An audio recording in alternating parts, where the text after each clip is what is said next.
Hello/X/. Zoomer here who has questions about scary shit that's happened to you gaming-wise and what they'd be. For me, it was stuff related to a client for the MMO Toontown that, looking back on it, I'm pretty sure was either a prank or some failed custom launcher someone was trying to make.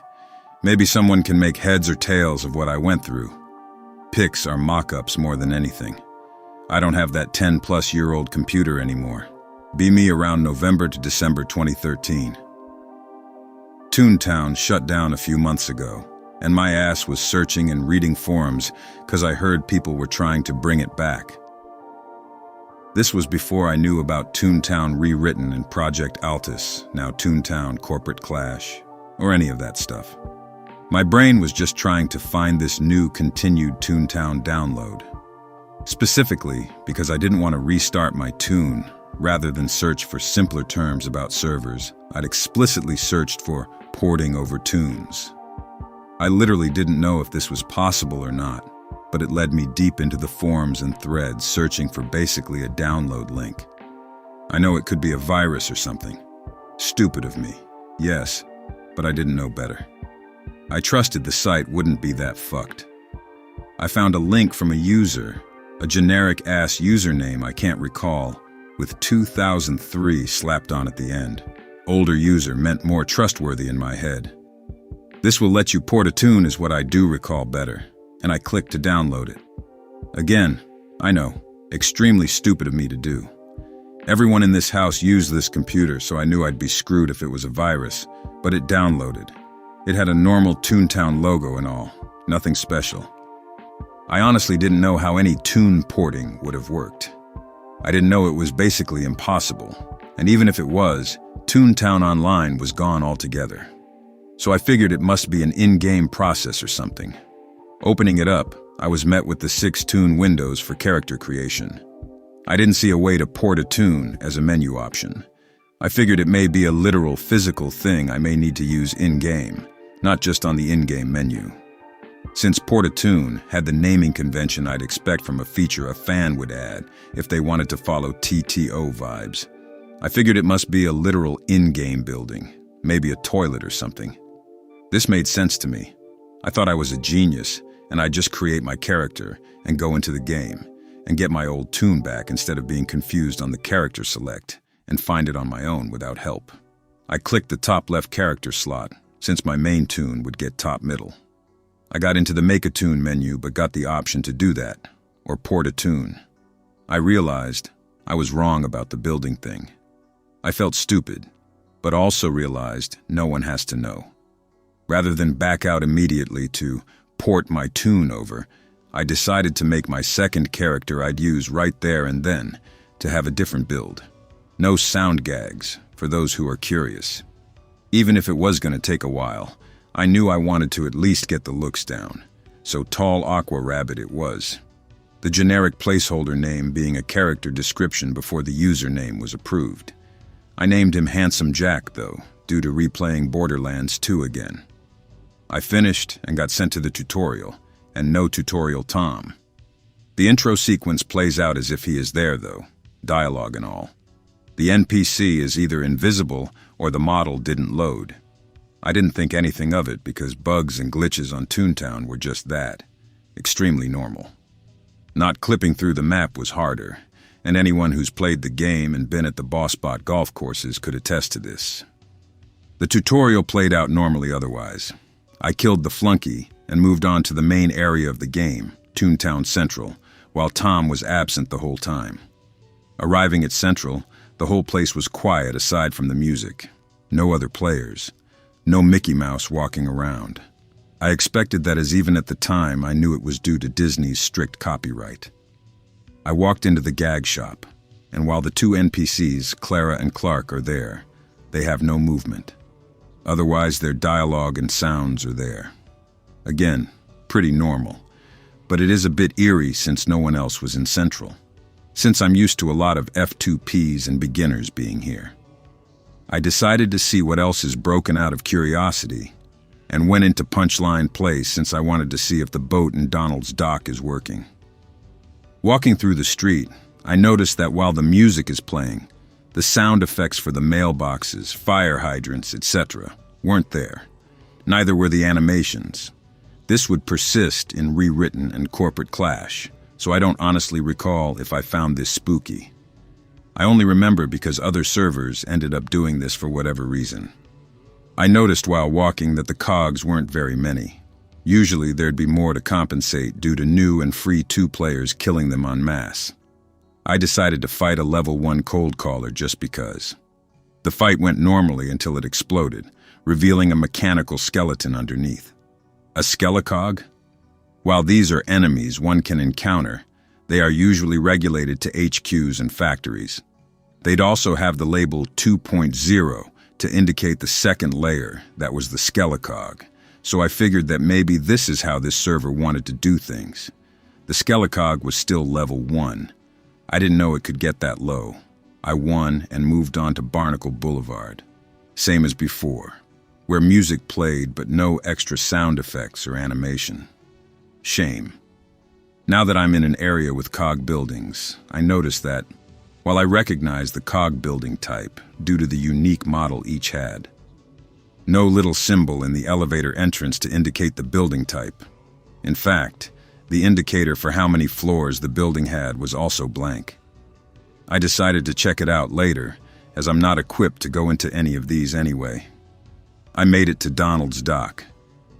No Donald as the ship captain, but the boat was there. It was circling the water automatically, and I decided to get on once it stopped. I walked up to the ship, and the game crashed. I restarted the game and tried to select Handsome Jack, but it wasn't working for whatever reason. I figured I'd have to restart it again, but didn't feel like it. I decided to just make my old tune. I noticed right before I clicked the top center window that the disembodied floating head of Jack, think Mario 64, didn't follow the mouse position. I was bummed out since I liked that detail and figured they'd add it later.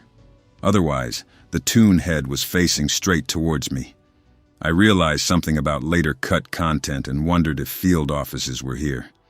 I quickly got into the character creation menu, selected Port a Tune, and it was just make a tune with options on what gag and laugh level you'd want.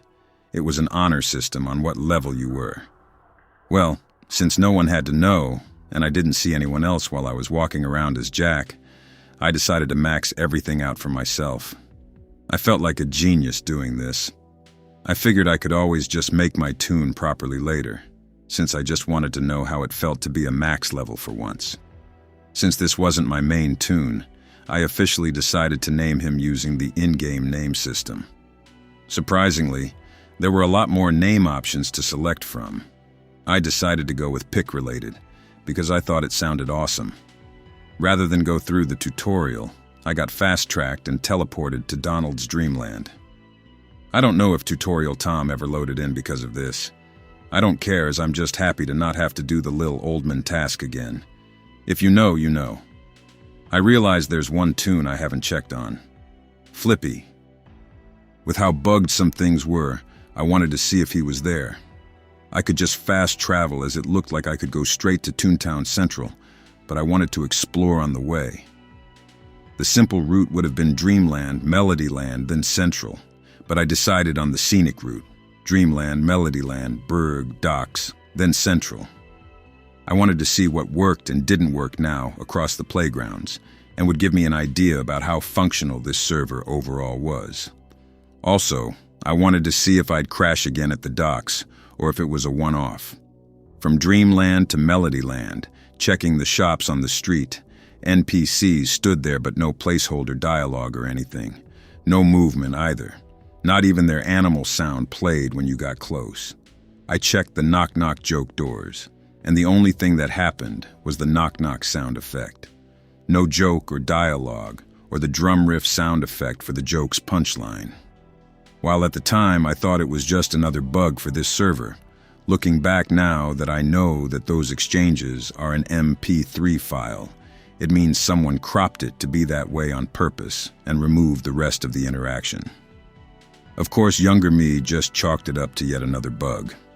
I got to Melodyland, and aside from Minnie missing, which made sense, it was empty. I wondered while walking around if the fishing worked at this rate. I checked the playground's fishing pond and I couldn't fish. My toon wouldn't lock into place to even start fishing. Only now would I notice that the fishing pond was missing the two shadows that indicated fish. I jumped into the pond knowing this wouldn't do anything, except there's no pond. At least there was water. There was collision. Normally, when jumping into small bodies of water, with the exception of Donald's Dock and the swimming minigame, you'll just sink and walk across the bottom. Nope, the top of the pond. All of it was a solid collision box to walk on. I figured they couldn't add fishing at all if this was their solution. I decided to just make my way to the burg now. At this point, while running and jumping, I misclicked on the keyboard and saw there was a free-flowing camera rather than the fixed camera angle that followed the player. Other than the world map, I haven't really looked in the sticker book. I looked at the options and saw toggle free cam. Okay, neat. Run sprint key, set as shift key, toggle it to holding the key. Neat.mp3. I was able to set it to WASD instead of arrow keys. Very neat.wav. I saw another option. Victory dance on. I tried to click it to set it to off since I always skip those these days anyway. Basically, after every fight, you do a victory dance as your toon. You just rapid click to skip through it. It becomes just another habit after a while. I tried to turn the dance option off, but it was set to on still. Annoying, but I've already been rapid clicking this whole time anyway. But I decided to check that. Since everything seems so incomplete or broken, this may be a visual bug, and I did turn it off. I fought yet another cog in the burg this time. Oh shit, here we go again, .mp4. It was an ambulance chaser. I bodied them quickly due to high-level gags, and the skelecog underneath as well. I stopped touching keys to see if the victory dance was toggled off. There wasn't a dance, but not because I turned off the dance. Since the little cutscene still played, stats showing up and all, but my toon wasn't dancing at all. So either the toggle worked and this is the best that could be done, and the cutscene needs to be key smashed through anyway, or the toggle didn't work and this was yet something else unadded. Before I could actually check if this was the case, I noticed the cog's shoe model was still on the ground. Even then, I knew the shoes were a different model due to certain cog death animations leaving them behind, but they always vanished after the fight. The shoes stayed, but again, like everything else, buggy as hell. As I walked away, I noticed that the shoes, now dark pixels as I was turning the street, started moving. They looked like they were coming in my direction. I ignored it and went to Sleet Street, heading to the burg finally. The cutscene going through the tunnel played. I saw the shoes stopping in front of the tunnel. They floated away similarly to when a cog flies away. I've seen this a couple times when someone goes through a tunnel and a cog finishes walking through the street. They fly away. I figured the model just fucked up and made it think it was a cog. Now at the burg, I beelined straight to Walrus Way, ignoring the area to head to the docks. No Pluto, which I suspected. On my way going through the street, I got curious about Little All-Man. He did have the most infamous task. Would a fan give him different treatment? Especially with how broken everything was. I decided to just look real quick. I found the Blizzard Wizard and headed inside. No old man at all, which I actually found a bit amusing. As I exited, my toon seemingly walked onto the road. I don't know if I was just pressing down this time or something, but I ran right into a cog fight. Normally this hasn't been an issue, but I had 4 of them to fight solo as other cogs joined. Since I didn't know what I was doing, plus seemingly bad RNG as every attack hit while mine missed almost every turn, I got greened and was forced back to the playground after. I was annoyed because I had them down to 3 low skelecogs. Whatever, I'll just heal at the playground. Now at the burg, I looked for the healing treasures to heal faster, except there were none. I guess I'll run around and wait then instead. While running around waiting to heal, I ran over the playground's frozen pond, wondering if the slide physics would be there. Instead, I fell through it, the playground map. Falling, I would see the frozen models of the Disney characters in Lil Ol' Man. Everything was stuttering badly, but I could walk. I got close to the closest model, being Lil Ol' Man, and it was just the somewhat faint sound of a rabbit talk sound in a high frequency and looping indefinitely. Before I could process what was going on, then the client crashed again. fml.png. I restarted, and now Jack and Doctor are inaccessible. Fine, whatever. Top right for a new tune. Normally, I'd quit playing something so weirdly broken by now, but I had to investigate why all those models were under the ice frozen like that. I maxed everything gag-wise. No tune-up, as I didn't have use for it since I'd been alone. Then, as I loaded into Dreamland again, it dawned on me. I haven't seen another player at all. While in current corporate clash I'm used to it at this point, a younger me was not. And with two of my tunes essentially being unusable, I figured most people likely quit after just losing the first. But I finally actually checked after this whole time. I actually checked the sticker book and checked districts. Districts are basically server instances of the same world map, just separated to allow more players to play the game. Nutty River and Nutty Summit, I'm looking at you. Why were they always full? Seeing the districts, I was in Silly Rapids. Population 3. Total population 4. I checked all the districts for that remaining player, but everywhere else it said 0. I haven't seen any of the other 3 players, period. Nor would I be sticking around much longer to make friends. I just wanted to see what the hell was up with my frozen tunes. I decided to go to Ground Zero, where it first happened. I didn't have a plan further than that. I clicked the world map to teleport to the docks. It doesn't work. Looks like I have to walk. I retread the same path I took before, and when I passed the Burr, I avoided the ice pond but got curious if the models were under the ice here, or if this was the wrong district to do that. Used a clipping trick, using the trolley, and getting between that and the back wall. If you know, you know. I actually was able to see under the map, the free cam making it easier or possible. Normally in-game, a player's name tag appears on the screen with an arrow indicating what direction they are at. These name tags were invisible until I clipped the camera. They were all selectable now. I saw Doc. I was tempted to teleport over, but I'd probably just get frozen and crash again. Basically, there was nothing I could do, so I left him there, at least for now. I finally started heading towards the docks while sprinting. Once there, I would see Jack, frozen mid-air just like Doc, in a mid-walking animation. He would only touch the ground when the bridge platform would rise up for when the boat came around. I couldn't reach him from where I was either, but I could TP. I figured if I moved the tune, it could get unstuck maybe.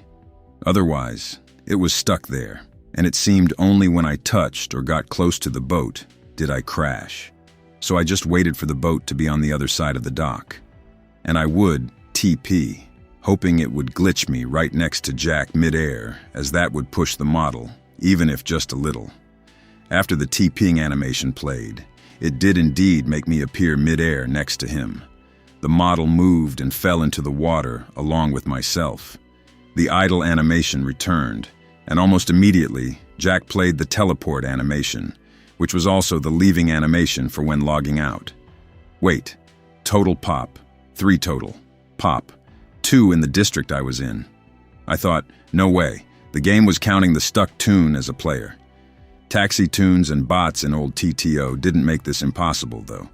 The game probably only counted the tune model existing as enough, rather than if there was a person behind it.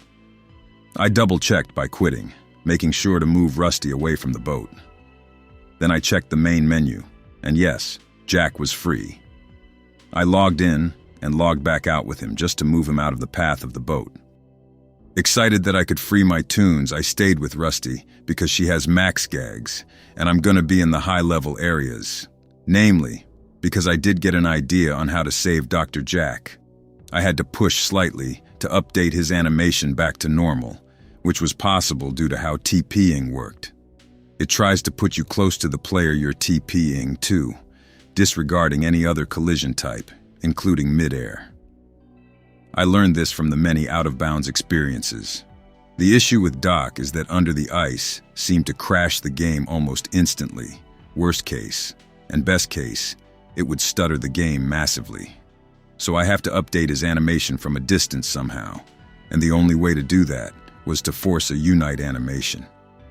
Since there was no one else to help do any boss raid and I had no idea how to use multiple accounts or tunes at once, like I've seen players do, I was on my own. Saving grace? I was max level, and I've done solo runs before, so it isn't impossible. Solo CFO was still a slog. It seems I already had the minimum cog bucks for the raid and the minimum level suit. I guess the game didn't want to give you everything even when gags and laugh were maxed. I headed to Cashbot HQ on foot, since still no instant teleport. Everything seemed normal, at least in terms of what I already described so far. Cashbot HQ seemed almost empty. For the uninitiated, there were 4 enemy cog types.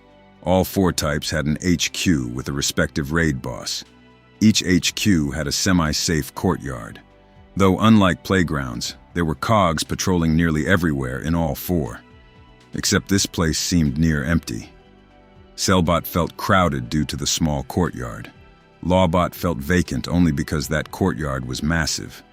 Everything was just massively spaced, not empty. Bossbot was a better middle ground, but only because it was added in later. So mistakes were very much amended in the original TTO.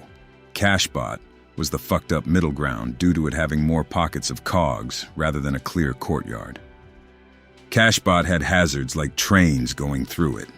There were none here though, and those usual pockets were near empty, and it wasn't a case where it was just due to distance like in Lawbot HQ, making it look like few.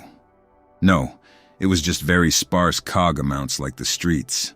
I had enough to do one solo run. Otherwise, if I fail, I have to grind mints. Fuck that .exe. I just have to account for skelecogs for the solo strategy, and I should be fine. I got into the vault for the fight, and the dialogue was skipped completely. Just the CFO silently looking at my toon for a few seconds from the cutscene, and my toon losing its disguise. Then it was just straight into it. As I suspected, there were skelecogs under every normal cog. I anticipated this, but it was still more difficult than a regular CFO because of it, not to mention it was solo. The most annoying thing was the skelecogs due to them unluring after the outer shell is destroyed. I haven't mentioned this since I didn't think it was that important, but now it feels relevant. While I haven't fought many cogs since I've been mostly running around, I noticed they used attacks I would later find out was cut content, such as blowing smoke from a cigarette one, for example. I found out due to the Pandora leak years back. I wouldn't be bringing this up if it wasn't relevant. The next skelecogs that spawned were labeled Prototype Skelecog. When they attacked, the dialogue they had was, Dev MSG, contact if bugged, made these myself. Then followed was an attack I had never seen before, Limo Call. A long car, which just looked like a goofy speedway cart painted black and made really long, would drive across the screen recklessly. What the fuck? WTF. Another attack was Safety Deposit Box. The Skelecog spoke and said, Dev MSG, destroying safe is very important. Remember mint bosses. Fuck. It basically summoned and placed a safe in front of it, and a Skelecog next to it walked inside.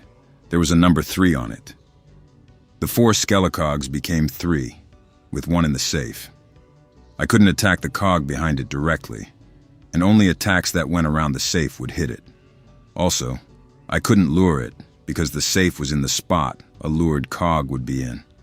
Sound, drop, certain water gags, etc. worked. The cog was also limited to certain attacks, as every time a head-on attack animation played, it always missed or failed, so I guess that helped. It wouldn't be until the second time the attack was done that I would figure out a counter. Otherwise, it increased the enemy cap to 5 for as long as the one who was in the safe was alive. This scared and blew my mind at the time. Another attack. Investment capital. Basically, I healed a little bit, but when the number that appeared above that cog went to 0, they took back twice the HP, healing themselves. I figured out just to kill them quickly, to keep the heal benefit. Using quicksand and trapdoor on the safe cog was an instant kill. I got a text above my tune every instant safe kill. Safe added. My guess was that the mints would have taught these attacks with those dev messages, but I didn't want to check all these mechanics. But all of this was really impressive, and that's partly why I doubt it was a prank. Everything looked like it belonged, after all. Someone who knew how to model in Panda 3D, the engine Toontown is built on. The last thing of note during the cog rounds was that on the last wave, when one of the cogs was on low HP, it got replaced by those hard hat robots, goons. Time didn't do its name any favors, but it had a countdown, and its light was shining right on me. Number 3, and a green light. I figured it was counting down each turn for an attack that'll definitely hit. Normally, they can only be temporarily disabled by jumping on them, or killed if a safe drops on them, but only during this raid. I figured it would otherwise be immune to drop. I threw a gag because I figured I need to cover the lens. Not only was the timer disabled and reset, the goon stopped moving. I defeated the rest, and only the goon was left. That safe that was added? An extra window with gag slots on the gag menu popped up. Temporary gags. This would have probably been explained if I didn't jump to here, but I figured there'd still be an explanation, even if my tune was ported over. I couldn't dwell on it. Using drop gags, both mine and the temporary ones, it actually did do damage to the goon. Maybe there was another way to deal with them, since what if I didn't have drop, or the instant kill trap gags? But I didn't feel like trying to sit and figure it out.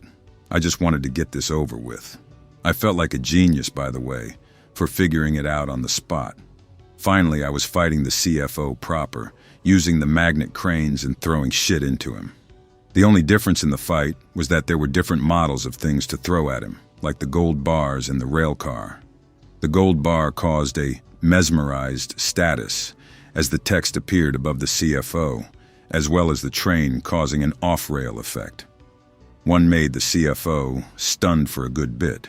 The other stunned temporarily and disabled one of the 4 cranes temporarily due to the soot of the train covering it. Otherwise, the CFO went down as he was run over by a train in the end cutscene.